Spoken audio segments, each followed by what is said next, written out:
Assalamualaikum warahmatullahi wabarakatuh. Alhamdulillahirabbil alamin wassalatu wassalamu ala asyrafil anbiya'i wal mursalin Muhammad wa ala alihi wasahbihi ma'an. Rabbi shrah li sadri wa yassir li amri wahlul 'uqdatam min lisani yafqahu. Kita sambung balik kitab Tawdih Syarah Al-Idah fi Manasik Al-Haji wal Umrah. Kita dalam bab ziarah makam Rasulullah sallallahu alaihi wasallam lagi. Cuma ada perbincangan yang kita bincang ni yang tentang riwayat Utbi lah, yang dianggap mazhab Syafi'i ini yang ambil daripada Utbi yang agak istihsan baik berdasarkan riwayat Arab Badui lah, tapi riwayat tu sangat dhaif kalau kira dah. Tak apalah, yang pentingnya dia kata kalau nak minta apa yang anggap Rasulullah ni serupa dengan zaman hidup ni. Sedangkan benda tu tidak dibuatkan oleh sahabat besar sekalipun. Itu je riwayat Utbi yang ada ni. Ia tidak ada zaman betul-betul zaman sahabat ni, zaman Ibn Abbas. Zaman Abbas masa Rasulullah wafat dah apa? Umar Al-Khattab nak minta semaya istisqa ni. Dia suruh Abbas pak saudara Nabi tu ju akad tangan ju amin lah. Jadi adalah perbahasan ni, jadi banyaklah panjangnya. Cuma sini ni dia kata ni jumpa Nabi, Assalamualaikum ya Rasulullah, sami'tullah yaqul wala annahum izzalamu anfusahum ja'uka fastaghfirullah wastaghfir lahumur rasul lawajidallaha tawwabur rahim. Sesungguhnya jika mereka ketika menganiaya dirinya datang kepadamu dan mohon ampun kepada Allah, Rasul pun mohon ampun kepada mereka, tentulah mereka mendapati Allah Maha penerima taubat lagi Maha penyayang. Jadi dengan anggapan bahawa dia anggap macam Nabi, dia pakai lagi ayat ni lah. Sedangkan kalau kita tengok Zahir, ayat ni cerita pasal zaman Nabi hidup. Tapi mereka kata kalau ayat ni tak guna, tak ada faedah ayat tu guna dah. Sekarang zaman Nabi sahabat dah. Zaman Nabi sahaja, zaman Nabi hidup lah. Tak wafat lagi. Lepas ni wafat tak guna dah. Tapi kalau kita tengok Zahir, memanglah secara Nabi betul-betul kita dengar Nabi minta apa pada kita. Hak Nabi kita tak dengar Nabi minta apa dengan kita minta tu. So Nabi doa ke kita tu satu perkara yang kata bermandai-mandai perkara ghaib. Bermandai-mandai perkara ghaib. Tapi diterima dalam setengah ulama dalam mazhab Syafi'i. Kata ashab kami bicara ni. Jadi gitulah kalau kita kira agak tak payah lah. Tak payah lah. Cuma kita boleh kita istighfar dekat kubur Nabi tu. Dengan berkat Nabi kita telah bersalahkan Nabi dengan selawat dengan cinta kepada Nabi tu. Dengan berkat amal soleh kita tu, moga-moga Allah SWT berikan keampunan kepada kita. Hal ni pun dalil semata-mata istighfar keampunan kepada Allah SWT. Masalah setengah-setengah tasawuf sufi ke apa, minta hajat di kubur Nabi dah, di kubur Nabi, kubur Tok Wali, kubur gapo ni. Hajat berkat Tok Wali kau gapo tak ada dalil hak tu hak kat ni nya. Dia akan luah. Tu saya baca buku melibatkan buku tawassul dan istighasah. Tawassul ni buku tawassul tu dan kitab 1000 lebih muka surat dah. Baca duk cerita duk campur gawaan antara tawassul dan istighasah. Istighasah pun dibawa ni lah, contoh salah satu dalil ni. Al-Utbi ni. Tapi kan dia tay kot lain, tambah memanja-manja. Kadang cara kita berdalil istidlal ni, cara tak hormat ke Nabi, melampau lebih hak kias. Contohnya dah masalah ki kubur dah pacuk tamar. Nabi bukan tanah pokok, Nabi pacuk tamar. Tu pun siapa kering dan Nabi doa. Nabi punya mukjizat, punya syafaat yang besar tu, setara tu Nabi tolong dari kubur dah. Siapa keringnya. Tiba lepas tu ulama mazhab kita juga kedai-kedai ni mutakhir ni. Boleh tanam pokok pula dah. Jadi lebih hak dah. Batu pula berzikir dah. Memang nak sebut zikir. Adakah itu syafaat Nabi? Jadi kita kadang-kadang kita kata sayang Nabi. Tapi kita ambil kerja Nabi dan kita lebih daripada Nabi dah. Lebih hak daripada Nabi dah. Sehingga Nabi ni kecil. Tak hebat mana. Tidak mukjizat mana Nabi dah.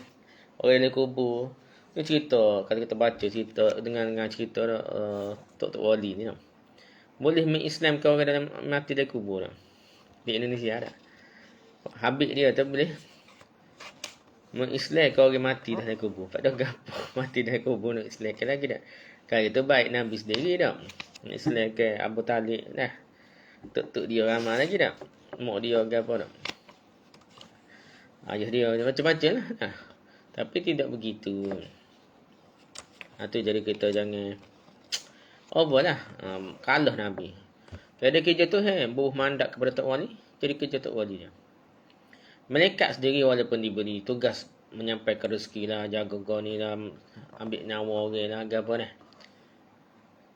Tapi dia ni macam dia programkan misalnya menurut perintah Allah SWT buat kerja saja ni. Perantara buat kerja. Ya Allah gunakan supaya kita ni ambil pengajaran bahawa Allah SWT apa sistematik tu bagi tugas lah. Kita kata soalan bagi kepada hanya Allah boleh buat direct dah. Allah Maha Kuasa. Ada kadang-kadang Allah gitu tiba-tiba. Dan dalam Quran hadis kau gapo tak ada cerita kita nak minta rezeki ya apa makat berezeki ke apa kau dah. Mereka mau kau minta tidak minta entah dah. Sedangkan sama-sama kita dia apabila di alam ghaib malaikat dengan Allah SWT ni boleh tukar. Hanya boleh kita minta tolong hanya Allah SWT dan Allah lebih cepat mendengar daripada malaikat sekalipun. Begitu juga minta dengan Nabi ni lah. Suruh doa pun tak. Kadang-kadang tiba masalah. Allah dengar dulu masalahnya tak. Dia ada ghaib. Nabi pun mati dah alam roh, alam barzakh. Alam kubur dah. Kalau ia betul mendengar pun ada riwayat lain selawat Nabi pun malaikat je siapa bukan dengan direct. Malaikat je siapa. Ada perantara tengah. Kadang-kadang ada faedah mana kita nak suruh Nabi berdoa ke kita dah.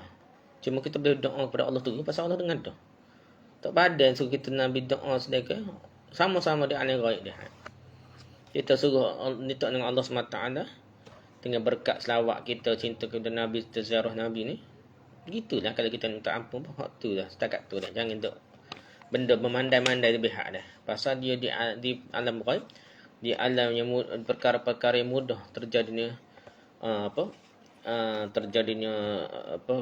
tasyabuh ataupun serupa syirik tukar antara Allah SWT dengan makhluk Allah tu jadi makhluk tu jadi macam Tuhan dah. Dekati kerja Tuhan dah. Sedangkan Allah ni sangat dekat dengan kita dia. Apabila orang lain itu ada dekat lagi. Syaitan walaupun Allah SWT kata boleh jalan darah.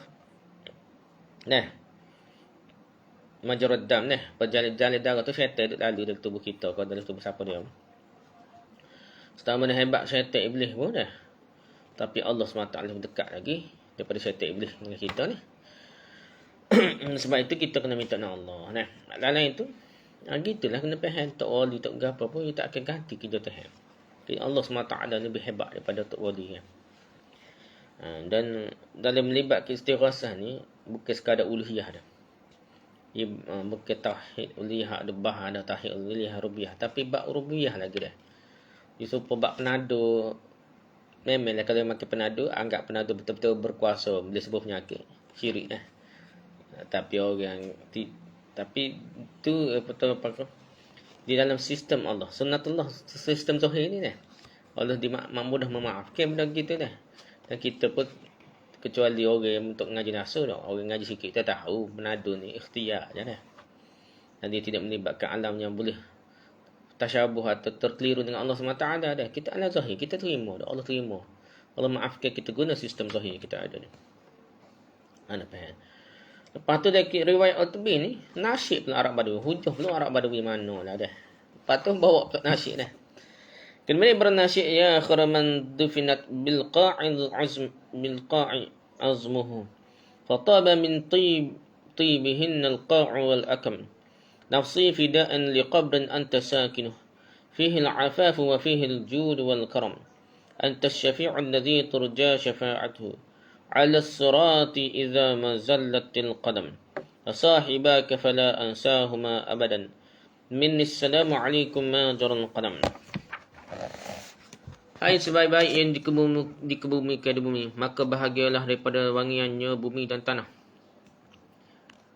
Jika jiwaku digadaikan bagi kubur, kamu yang menetapnya, padanya kemaafan, padanya limpahan kemurahan dan kemuliaan. Kamulah pemberi syafaat yang diharap-harap syafaatnya. Atas tiang sirat apabila kaki tidak gelincir, Dua sahabatmu ni, Abu Bakar Umar ni, aku tidak lupa selama-lamanya daripada ku salam ke atasmu mengikut gerakan kalam. Memang syair sedap lah. Orang badui macam orang ngaji sedap. Kita kata pandai buat syair. Katanya kemudian dia pergi dan rasa mengantuk pun datang. Seterusnya tidur dan aku bermimpi. Katanya kemudian dia pergilah. Rasa pengantuk pun datang. Ni siapa dia? Riwayat Utbi ni. Dia penegur dia. Aku bermimpi melihat Rasulullah SAW dalam mimpi seraya bersabda, Ya Utbi ilhaq al-Arabiyya basyirhu bi anna Allah Ta'ala qad ghafara lahu. Maksudnya Utbi pergilah kepada Arab Badui tersebut dan dari berita gembira kepadanya bahawa Allah telah mengampunkan dosanya. Kemudian dia datang ke arah kepala Nabi SAW berhampiran makam antara kubur dan ustuwanah tiang di sana serta menghadap kiblat. Memuji Allah SWT. Jadi antara raudah ni kan antara kubur atau depan sikit antara kubur Nabi dengan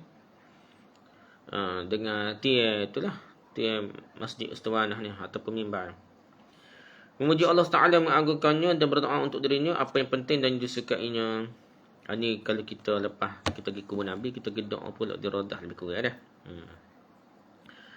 Tapi masalahnya ni kalau dia lalu kat tu, dia tubik dah. Dia tak boleh masuk kat tu, kena pusing pula dah. Sebabnya orang tak boleh pusing. Patah balik mana mudah lah.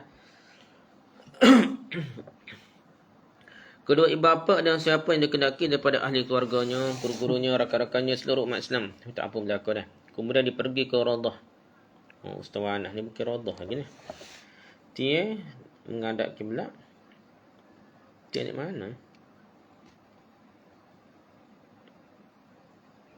Kubur dan ustuwanah. Bukan Raudah ni, Raudah lain ni lah. Doa selalu ni. Lepas tu dan doa ni dia kena menghadap kiblat. Tu kaedah dia. Kaedah dia kalau kita tengok sini, mengikut mazhab Syafi'i pun, doa kepada semati pun boleh menghadap kiblat. Doa kepada kubur tu kalau sekadar salih Assalamualaikum ya Rasulullah gitu, ataupun Assalamualaikum ya Ahlul Kubur tu, bolehlah kita menghadap kepada muka si mati yang menghadap kiblat tu, jadi membelakang kiblat. Lepas tu tetap berdoa menghadap kiblat dah. Ni kita pergi tu kaedah dia. Kemudian dia pergi ke Raudah dan membanyakkan doa serta solat gitulah. Telah sabit dalam Sahih Bukhari dan Muslim daripada Abu Hurairah bahawa Rasulullah SAW bersabda, Ma baina qabri wa minbari raudatun min riyadil jannah wa minbari ala haudi. Antara kuburku dan mimbarku. Ni ngagut dah ada masalah dah. Istilah kubur dah. Macam mana Nabi sebut kubur dah, sedangkan Nabi tak mati lagi masa tu dah. Ni ada kata kesalahan perawi ni. Antara kuburku dan mimbarku. Yani dalam Hasyiah menyebutkan masuk taman syurga ialah aman di situ boleh menyampaikan seorang ke syurga. Pendapat ini perlu kajian. Lebih utama apa dikatakan oleh Imam Malik dan lainnya daripada kekalnya masuk nafas zahirnya, iaitu kawasan itu akan dipindahkan ke syurga. Tidak pada tempat lain. Kata dia. Atau juga dengan maksud memang ia ada daripada syurga pada hakikatnya sekalipun tidaklah menegah orang mengunjunginya. Terasa lapar kerana beramal dengan hukum asal di dunia. Pasal dia tam-tam syurga sepatutnya tak lapar. Tapi lapar betul dah. Ada dia pahal zahir ni. Ada ulama gitulah, ada ulama yang zahiri dah. Bukan zahiri, ada zahiri saja, setengah-setengah iman. Imam Malik kadang-kadang dah. Kadang-kadang ini jauh, adalah juga kiyah-kiyah jauh sikit dah. Abu Hanifah ni luah lah, jauh sikit daripada zahir dia. Tapi ada juga buah zahir dia. Lepas tu Minawi pun banyak juga yang terima bulat zahir hadis dan tidak ta'wil ataupun faham dengan maksud tersirat. Jagalah Imam Nawawi ni lah. Yang seolah zahiri jugalah di kalangan ulama hadis ni Imam Nawawi ni. Tak apalah. Jadi antara kuburku dan mimbarku ialah satu taman daripada taman syurga dan mimbarku terletak pada kolamku. Nabi ajak gitu kan. Bahawa melazimi amal soleh ketika berada di Raudah membawa kepada kolam atau telaga Rasulullah SAW. Pendapat seterusnya dia akan dipindahkan di sana. Macam-macam pendapat ulama lah. Cuma ni riwayat ni ada antara kuburku dan mimbarku. So riwayat. Kuburku dari mimbarku ni macam mana nak kata kubur Nabi tak manfaat lagi. Dan tak balas dia kaya sahabat nak tanya mana ni. Jadi semua tu tak sepakat peringkat awal lepas tu disebut Abu Bakar apa kata tentang tempat dia meninggal dunia. Jadi tidak timbul lagi istilah. Jadi tu ada riwayat ni antara rumahku ni dan mimbarku dah. Ada riwayat lain dia tak sebut apa ke buku dah. Ataupun ini panggil makna dah.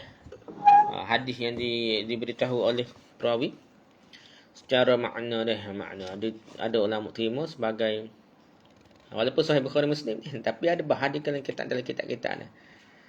Ada kata perawi lepas dia ada kata Abu Hurairah sendiri yang bermakna dah. Dah sebenarnya zaman Nabi tak ada lagi memang tidak mungkin Nabi kata begitu dah. Dibahas di kitab-kitab. Bukan pertikaian hadis Sahih Bukhari Muslim tapi cara ulama hadis itu bincang dah. Kemudian dia berhenti atau berdiri dari sisi mimbar dan berdoalah kepada Yang Maha Esa. Jadi dekat tepi mimbar tu doalah. Doa.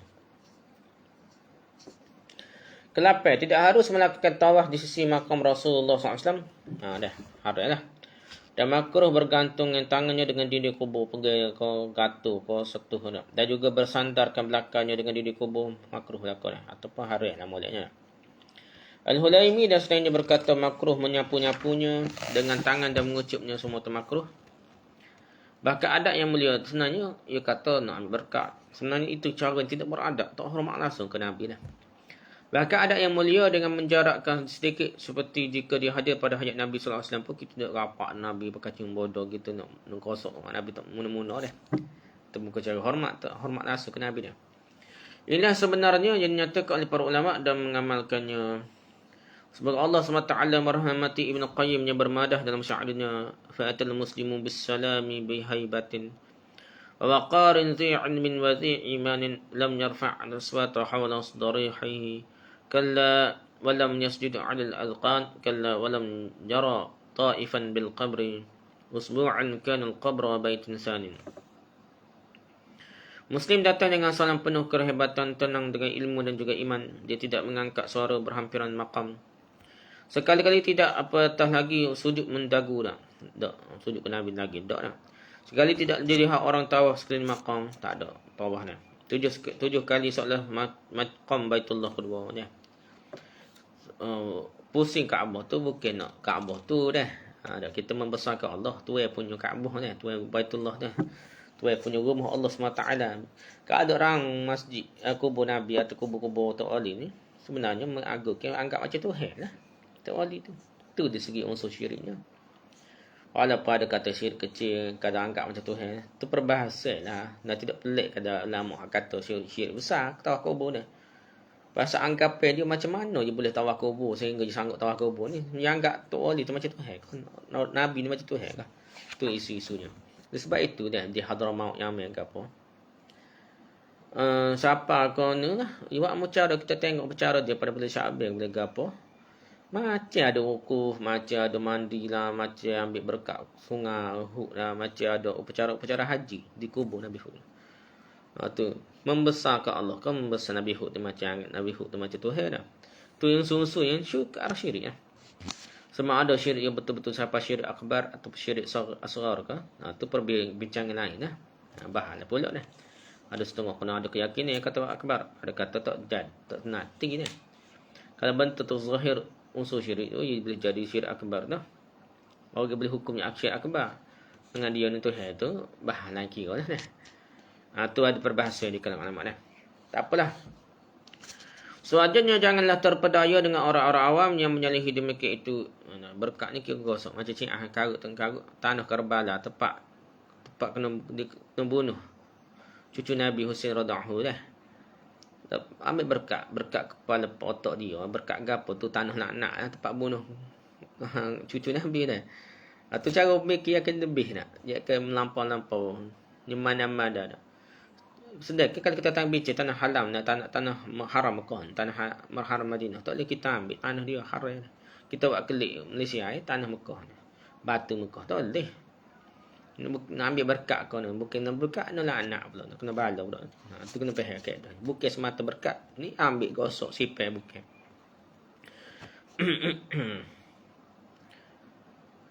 Dan ini kerana semajanya jangan terpedaya dengan orang awam yang menyalahi demikian itu. Ini kerana mereka mengikut dan beramal dengan pendapat-pendapat ulama. Walaupun mereka kata mereka ikut pendapat ulama, ini masalah ni dia kata ikut amal pendapat ulama, hak pelik-pelik dah.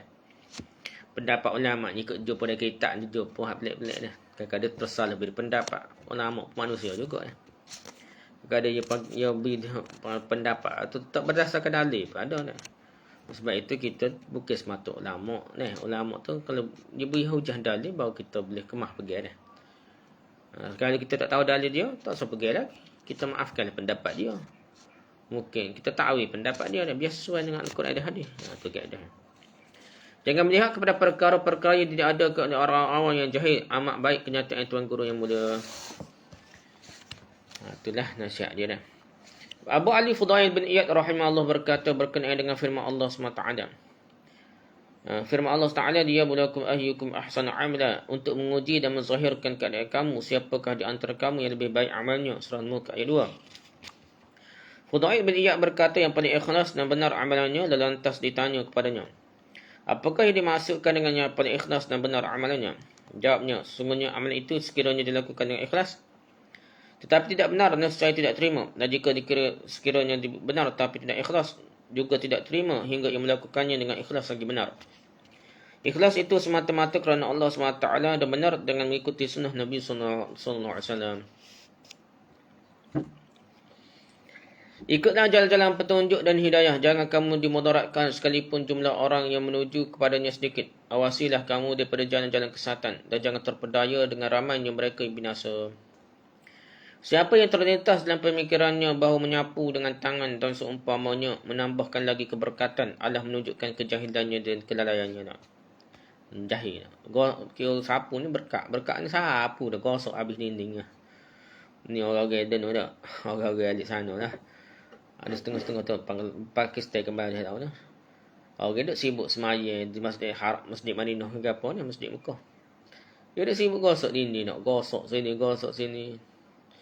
Banyak mana masa dia terbuat. Benda kita pertama khurafat karut dah. Tak berkat mana tu zaman moden buat ke zaman Nabi dah.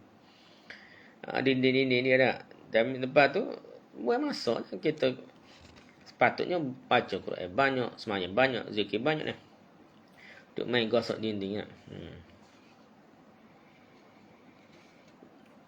Okey. Jadi Fudail bin Iyad berkata yang paling ikhlas dan benar amalannya, dia betul dah. Berkat kau ikut, bukan sekadar ambil dalil umum pakai belaka dah. Lantas tanya kepadanya, apakah dimaksudkan dengan yang paling ikhlas dan benar amalannya? Jawabnya, sungguhnya amalan jika sekiranya dilakukan dengan ikhlas tetapi tidak benar, nescaya tidak diterima oleh Allah.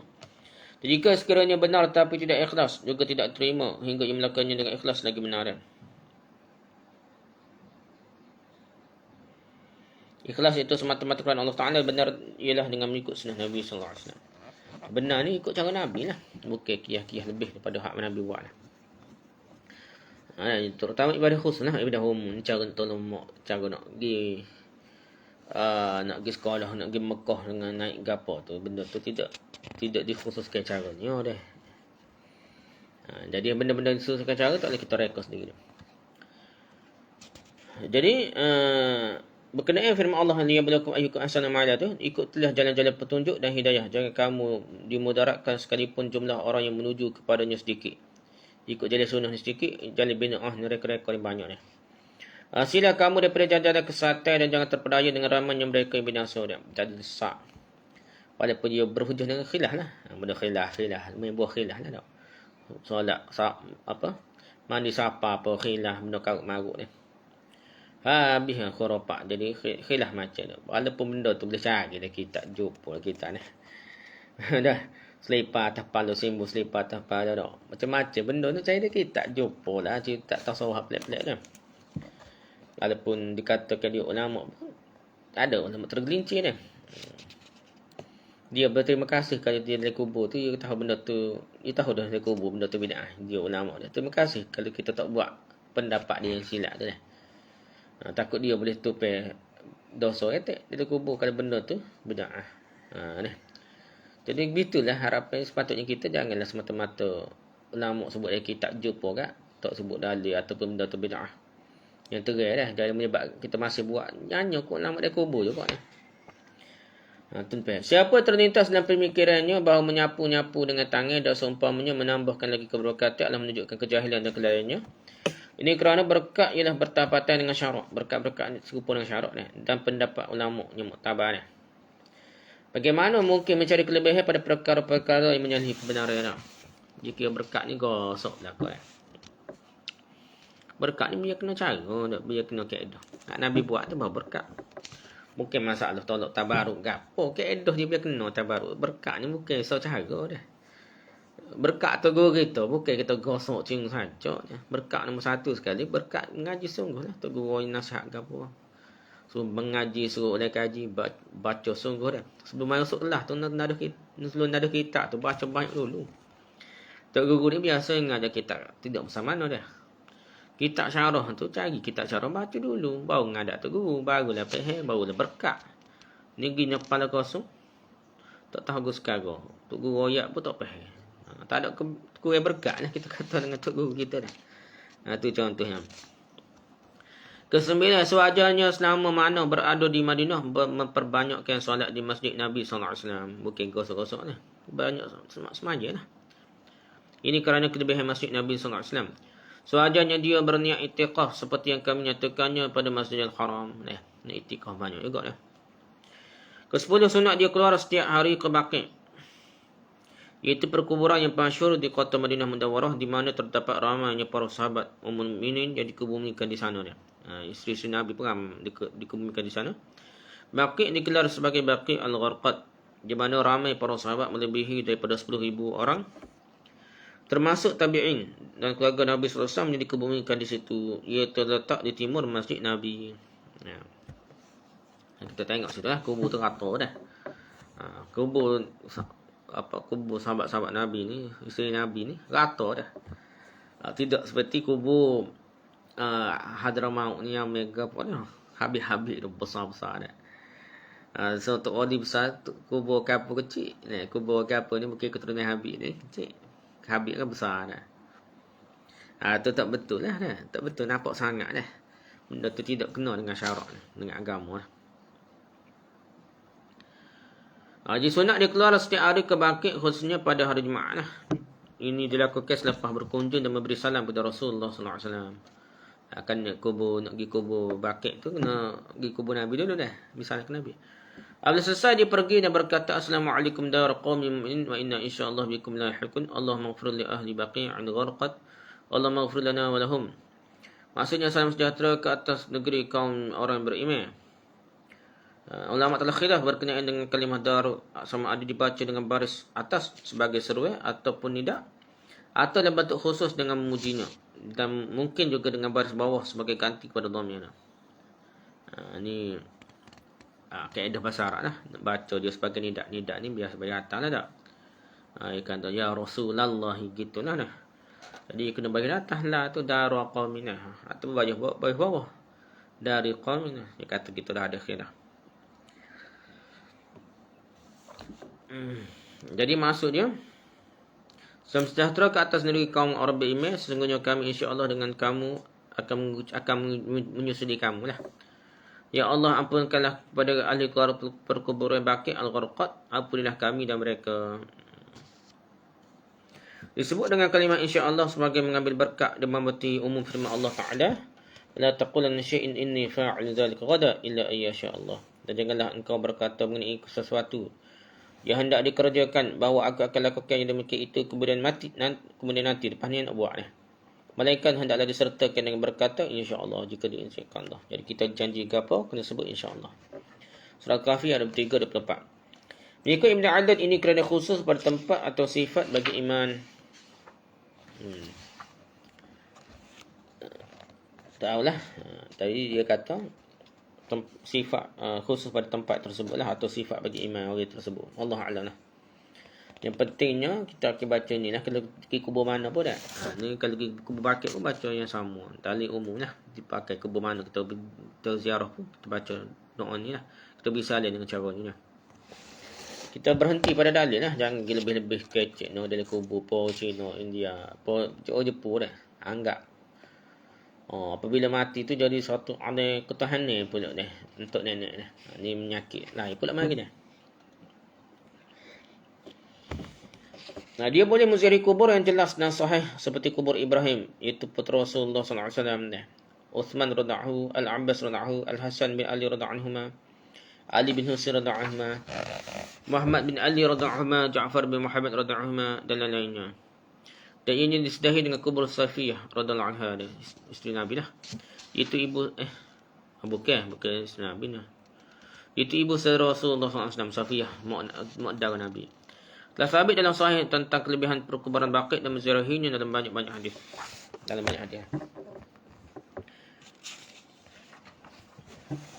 Mungkin tak hajat ni.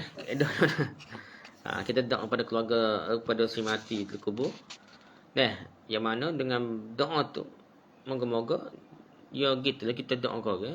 Tambah tu soleh orang baik, ya akan beri, ya akan caping kita boleh berkat boleh doa tu boleh pahala yang besar. Gitulah keadaan. Ke-11, sunat dia menzarihi perkuburan syuhada di Uhud. Afdalnya dilakukan pada hari Khamis. Terdapat kelebihan bukit Uhud itu sendiri dan juga syuhada-syuhada Uhud. Antaranya bukit ini mengasihi Rasulullah SAW, dan Rasulullah SAW mengasihinya seperti riwayat Ibn Majah. Di syuhada Uhud ni, mati syahid ni Nabi suka, Nabi kasih. Bukan suka mati, kasih dah. Namakan bukit Uhud kerana bukit ini mencantumkan bukit-bukit yang lain seolah-olah menjadi satu. Begitu juga kerana penduduk kawasan tersebut menolong agama tauhid. Itu sebabnya Nabi pergi ziarah syuhada Uhud, kita pun boleh ziarah kubur Uhud. Afdalnya dilakukan pada hari Khamis, dimulakan dengan perkuburan Hamzah radhiyallahu anhu, bapa saudara Rasulullah SAW. Segeralah menziarahinya itu selepas solat subuh di masjid Rasulullah SAW, sehingga dia pulang dan sempat berjemaah pada waktu zuhur. Zuhur dah dulu jalan kaki ke jauh sikit lah. Dan ini kereta tahulah. Aku lambat ikut kerja yang tak tahu lah. Tapi kat dah dekat sikit lah kereta dah. Biar yang pentingnya biar dia sebanyak zuhur di masjid Nabi lah, walaupun nak pergi kubur syuhada Uhud dah. Siapa dia Hamzah radhiyallahu anhu ni? Siapa dia Hamzah radhiyallahu anhu ni? Salah seorang panglima tentera Islam yang berani, dan Rasulullah SAW mengisytiharkannya sebagai penghulu yang mati syahid, Sayyidu Syuhada. Dia juga digelar sebagai singa Allah dah. Asadullah dah. Dalam Ar-Rahiq Makhtum menyebut Ibn Mas'ud berkata, kami tidak pernah lihat Rasulullah SAW menangis dengan begitu hiba, selain tangisannya terhadap kematian Hamzah bin Abdul Muttalib. Baginda meletakkan jenazah Hamzah menghadap ke arah kiblat, kemudian berdiri sementara di hadapannya.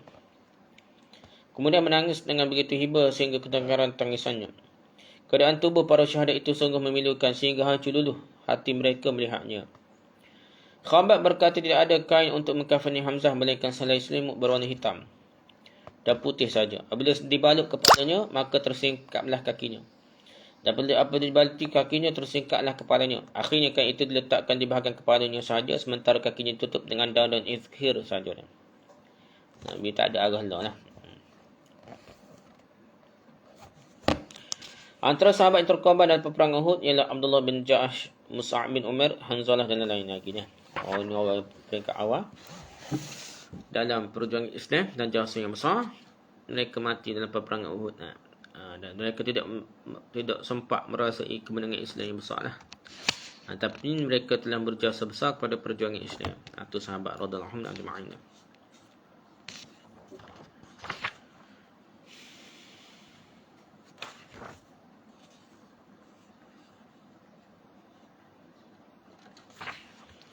Ke-12, sunat muakkad datang ke Masjid Quba, iaitu pada hari Sabtu, minggu pertama dah. Masjid Quba pula. Nabi ajigi lah. Hari Sabtu minggu pertama. Ini saya baca pula dah, betul ke sunat semata-mata Sabtu ke? Nabi bagi hari Masjid Quba tu hari Sabtu. Adakah Nabi buat rutin tu untuk memudahkan Nabi ke? Ada perbincangan di kalangan ulama lah. Ada benda tu adakah khususiyah, ataupun itu ibadah khusus, ataupun dia adalah masih dalam ibadah umum yang tidak memerlukan pengkhususan macam Nabi ni. Ada bincang di kalangan ulama, kita besar lah. Tak apalah, kita kira ini serupa Nabi buat ni hari Sabtu lah. Minggu pertama kata lah. Sabtu minggu pertama boleh Isnin kan ya. Niat untuk mendekatkan diri dengan ziarahnya dan solat di situ Masjid Quba. Ini kerana hadis sahih dalam kitab At-Tirmizi dan selainnya daripada Usaid bin Zuhair radhiyallahu bahawa Rasulullah sallallahu alaihi wasallam bersabda, salatun fi Masjid Quba ka'umratin. Maksudnya solat di Masjid Quba sama seperti mengerjakan satu umrah. Dalam Sahih Bukhari dan Muslim daripada Ibn Umar radhiyallahu anhu katanya, kana Rasulullah sallallahu alaihi wasallam ya'ti Masjid Quba raqiban wa mashiyan fa yusalli fihi rak'ataini wa fi riwayatin fa sahihatin kana ya'tihi kull sabtin. Maksudnya Rasulullah SAW pergi ke Masjid Quba dengan menunggang dan berjalan kaki, kemudian baginda menunaikan salat sebanyak 2 rakaat. Dalam riwayat sahih menyebut baginda datang pada setiap hari Sabtu. Sahih ni setiap hari Sabtu nama lagi. Sunat dia menziarahi Telaga Aris, iaitu salah satu daripada 7 telaga yang penuh dengan keberkatan yang disembah kepada Nabi SAW. Antaranya seperti dinazamkan dalam ada syair berikut: Arisun wa ghursun wa rumatan, rumatun wa buda'atun kaza busatan tul yabruha ma'al ihni. Berdasarkan syair di atas, nama telaga yang terkenal itu ialah Telaga Aris, Telaga Gurus, Telaga Rumah, Telaga Buda'ah, Telaga Bussah, Telaga Bayruha, Telaga Al-Ihn. Itu dah.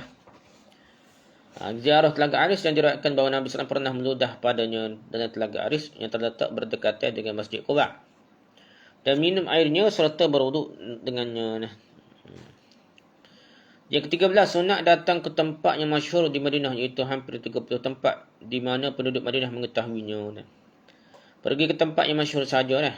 Begitu juga dia mengunjungi telaga-telaga yang Rasulullah SAW berwuduk dan mandi. Lantas dia minum dan berwuduk, iaitu 7 telaga. Kita ada 7 telaga ni. Telaga tadi ada. Telaga Arif, Telaga Urus, Telaga Rumah, Telaga Buda'ah, Bussah, Bayruha, Al-Ihli.